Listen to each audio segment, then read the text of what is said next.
అరే బచ్చా బాగున్నా బాగున్నానా? ఇదా చిన్నదిరా బాయ్ బండరాయి ఇది మొన్న సర్పంచ్ గాడు ఇంటికి వచ్చిండ్రా.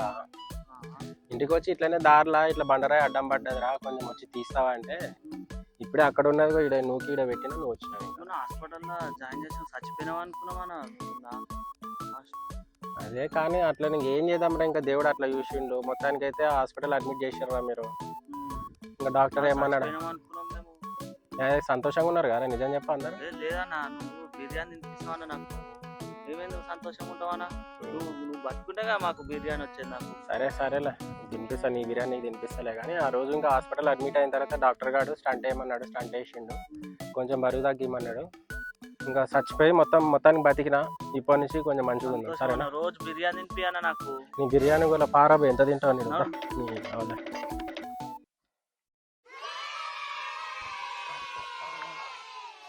అరా బచ్చా ఎట్లున్నారా?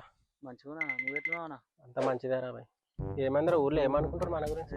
5 మంది కొట్లాడుతున్నారు. 5 మంది నేను కొట్టినారా ఎప్పుడైనా? అదే చెప్తున్నా కదా, నువ్వు ఎడబోతావు వాళ్ళ దాంట్లో. ఆ చిల్లర 20 మంది కొట్టేటో నేను. ఆ చిల్లర గొడవలో నాకు పిలవద్దని చెప్పు. మొన్న అట్లనే మీ దోస్తుగాడు ఒకటి ఫోన్ చేసిండు.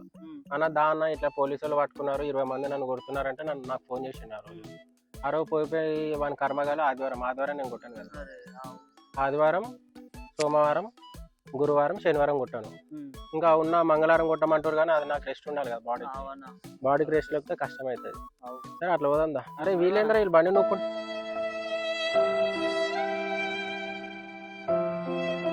అరే చోటు పాపం రా, పిల్లగాలేదు పెట్రోల్ అయిపోయింది, ఏమైనా హెల్ప్ చేద్దాం పారా ఆపరా.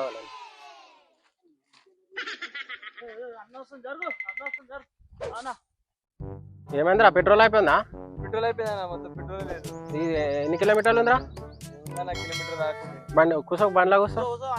ఏమనుకున్నా బండి స్టార్ట్ చేయ ఫస్ట్. బండి స్టార్ట్. ఓ నా పేరు చెప్పా గాలి కొడతారు, 10 రూపాయలు ఫ్రీగా కొడతారు. నా పేరు చెప్పు. ఈ బచ్చగాళ్ళు ఉన్నారేంద్రా, ఇద్దరు నొక్కుతారు బండిని.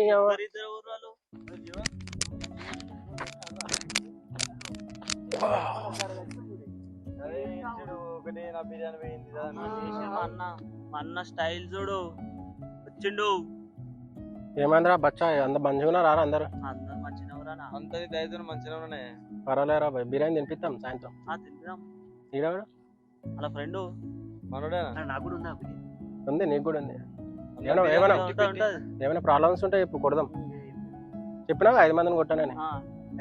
మినిమం 20 మందిని, అది కూడా ఆదివారం అయితేనే. ఆ 3ని బట్టి కొడతాం. అరే మొన్న ఏమైంది తెలుసారా, ఏదో ట్రిప్ పోయిన తర్వాత నా తప్పు ఏం లేదురా. నా తప్పు లేకుండా ఏం చేసిన గల్ల పట్టుకుండు. ఏమైందిరా బచ్చా గిచ్చా అది అన్నాడు. నాకు బీపీ లేచింది. పక్క నువ్వు లేవు, నువ్వు నుంటే అంత కుడతలేకుండా గానీ అబ్బా నా కొడుకులు ఏం ఓవరాక్షన్ చేసిర్రా. ఒక్కని చూసి నేను కొట్టలేరు అనుకున్నారా. 5 మంది అంటే ఒక్కొక్క చేతో పని చేస్తాను, నీకు తెలుసు. ఇంకా ఏమో అన్నాడు తమ్ముడు. కుక్కలు మొరుగుతాయి ఇంకా. ఏమనుకుంటామా అన్న అంటే సీక్రెట్ చెప్తే మళ్ళీ మీరు కూడా కొట్టారు, నా కాంపిటీషన్ వస్తుంది మళ్ళీ. సీక్రెట్ అంతే అన్నది. అయితే ఇంకా 5 మంది ఏం చేశారు అంటే ఒక గల్ల పట్టుకున్నారు. ఇక్కడ గల్ల పట్టుకున్నా మస్తు కోపం వస్తుంది. ఒకరిని ఇట్లా గిపాగి 5 మందికి ఇచ్చేసిన. 5 మంది వచ్చి మళ్ళీ 15 మందిని తీసుకొచ్చారా. కొట్టలేరు అనుకున్నా 15 మందిని. ఆ కొడుకులు గాలికి అట్లుంటది. మరి మా అన్న 2 ప్లేట్లు రా ఈరోజు. మంచి దోశలో పట్టుకొచ్చినావు. సరే సరే తినిపిస్తారా బాయ్, బిర్యానీ తినిపిస్తా మీకు. అని చెప్పరా. అయితే 15 మంది వచ్చిర్రా. తర్వాత ఇటు 5 మంది వెనుకలు 5 మంది రా. ఒక్కనేమో ఈ చేత్తో గుద్దిన, ఈ చేత్తోనేమో 5 మందిని గుద్దిన. ఒక్క కాలుతో 5 మందిని గుద్దినారా. ఇది ఒక్క కాలు మిగిలింది, ఇది ఒక్క కాలు ఇంకొక 5 మందిని తీసుకొస్తారేమో అట్లనే కూర్చున్నారా. అమ్మా ఇంకోసారి చెయ్యాలంటే భయపడాల కొడుకులు.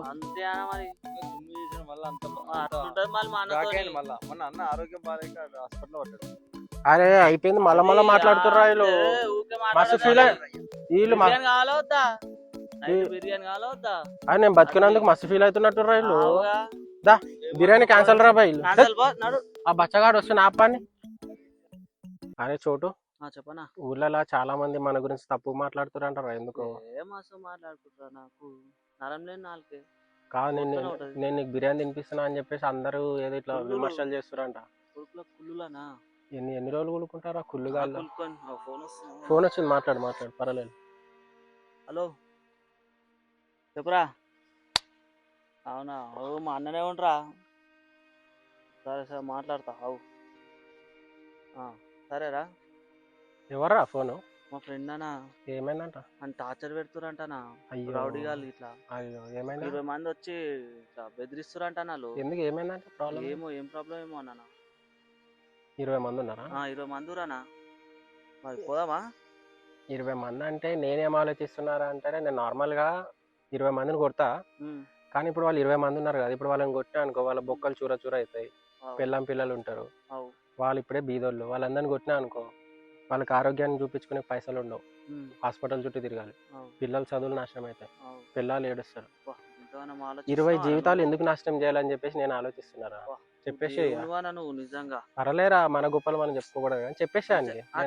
నేను రాను అన్న, కొంచెం వేరే పని మీద ఉన్నాడు, జ్వరం వచ్చిందని చెప్పేసి ఫీల్ అవుతుందని చెప్పి. ఏమంటే వాళ్ళు కూడా బతకాలని నేను అట్లా చేస్తున్నారా, ఫీల్ కాక మళ్ళా ఇది ఒక్క పని కొంచెం చేయనని చెప్పేసి. హలో నాకు కొంచెం సేవా గుణం ఉంటుందిరా. అదే అన్న రాడరా అన్న జర బాధపడుతుంది. బతకను రా భయ్, ఇడిచిపెట్టేసిన అనుకో అంతే.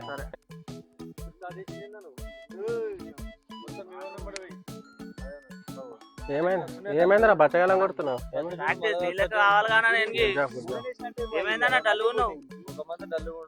ఏమోరా భూమి మీద నూకలు తగ్గుతున్నాయేమో అనిపిస్తుంది. అట్లా అనగానా నాకు మళ్ళీ బిర్యానీ వాళ్ళు తినిపిస్తారు.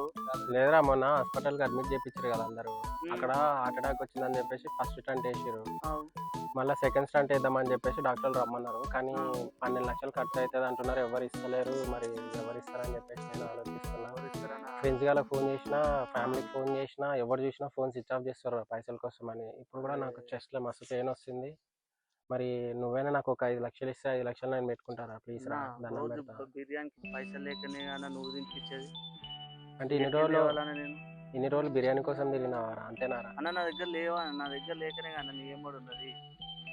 ఇక్కడ నుంచి దుబ్బాయిరా ఫస్ట్ వెళ్ళిపో. నా కన్న ముందు నిలబడకరా భయ్. నువ్వు ఇన్ని రోజుల నుంచి నా ఆవాసం బట్టి 1 రూపాయి ఏమంటే ఇవ్వవా నువ్వు? తిండి నీ గూడు చెదిరింది, నీ గుండె పగిలింది. హాయ్ ఫ్రెండ్స్, చూశారు కదా, ఫస్ట్ నుంచి లాస్ట్ వరకు చూసినందుకు చాలా థ్యాంక్ యూ. అందరినీ ఒక అవేర్నెస్ క్రియేట్ చేయడం కోసం ఇలాంటి వీడియోస్ చేస్తున్నాము ప్రతి ఒక్కరు కూడా. ఒకటి మాత్రం గుర్తుపెట్టుకోండి, మీకు సమస్య వచ్చినప్పుడు ఎవ్వరు రారు, మీరు ఒంటరిగా నిలబడండి. ఒక్కరు మాత్రమే సాధిస్తారు. ఒకరి మీద డిపెండెన్సీ, ఒకరి మీద ఆధారపడి మీరు ఒక పని చేయాలనుకుంటే ఖచ్చితంగా సాధించలేరు. చూశారు కదా ఇప్పుడు నా పరిస్థితి ఎలా అయింది. ఎందుకంటే ఒక మెడికల్ ఎక్స్పెన్సెస్ కూడా అమౌంట్ అడిగితే ఎవరు ఇవ్వట్లేదు. ఫ్యామిలీ, ఫ్రెండ్స్, కొలీగ్స్ ఎవరు అడిగినా కూడా చాలా చీప్గా చూస్తున్నారు, హ్యాండ్ ఇచ్చేస్తున్నారు. కాబట్టి ఒకరి మీద ఆధారపడి మీ జీవనాన్ని సాగించకండి. ఎప్పుడైనా సరే ధైర్యంగా జీవితంలో ముందుకు ఎదగాలంటే ధైర్యంగా ఉండండి. ఎవరి మీద డిపెండెన్సీ లేకుండా ఒకరు మాత్రమే కష్టపడి పనిచేస్తున్నారు. మరిన్ని ఇలాంటి కొత్త వీడియోస్ కోసం మన ఛానల్ మాత్రం ఖచ్చితంగా సబ్స్క్రైబ్ చేయండి. Thank you.